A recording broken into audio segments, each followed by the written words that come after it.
আজকে আপনাদের সাথে শেয়ার করব জাল ফ্রাই রেসিপি। ব্রয়লার মুরগি কিনে নিয়ে এসে ছোটো ছোটো টুকরো করে ভালো করে ধুয়ে নেবেন। এরপর সিরকা দিয়ে আবার ধুয়ে পানি ঝরিয়ে নিন। আমি যেহেতু 5 কেজি পরিমাণ করেছিলাম, 7টা ডিম, 2 কাপ ময়দা, 1 কাপ কর্নফ্লাওয়ার, তরকারি চামচে 1 চামচ গোলমরিচ, 1 চামচ লবণ, সামান্য বিট লবণ যদি হাতের কাছে থাকে, ভালো করে হাতে মাখিয়ে আধা ঘন্টা ফ্রিজে নরমালে রেখে দিন। ফ্রিজ থেকে বের করে ডুবো তেলে একটি কড়াইতে অল্প অল্প দিয়ে কম আগুনে ভেজে নিন। ভাজা হয়ে গেলে ঠান্ডা হতে দিন।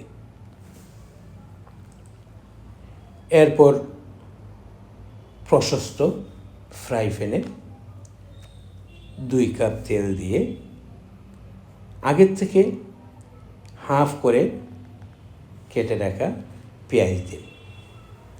পেঁয়াজ জন্য একটু ভাজা ভাজা হয়ে আসে, তাতে পরিমাণ মতো লবণ দিয়ে নাড়াচাড়া করে তরকারির চামচে 2 চামচ পরিমাণ সয়া সস ও 2 কাপ পরিমাণ টমেটো ও চিলি সস দিয়ে নাড়াচাড়া করে হালকা ঝোলের মতো করে নিন।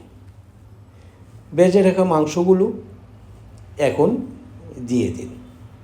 সসেজ মশলার সাথে ভালো করে মিশিয়ে আবার আধা কাপ টমেটো সস দিয়ে আধা লিটার কুসুম গরম পানির সাথে 1 কাপ পরিমাণ কর্নফ্লাওয়ার গুলে রেখেছিলাম তা দিয়ে দিলাম।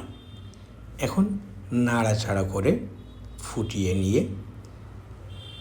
বিচি ছাড়া কাঁচামরিচের ফালি দিয়ে নামিয়ে ফেলুন।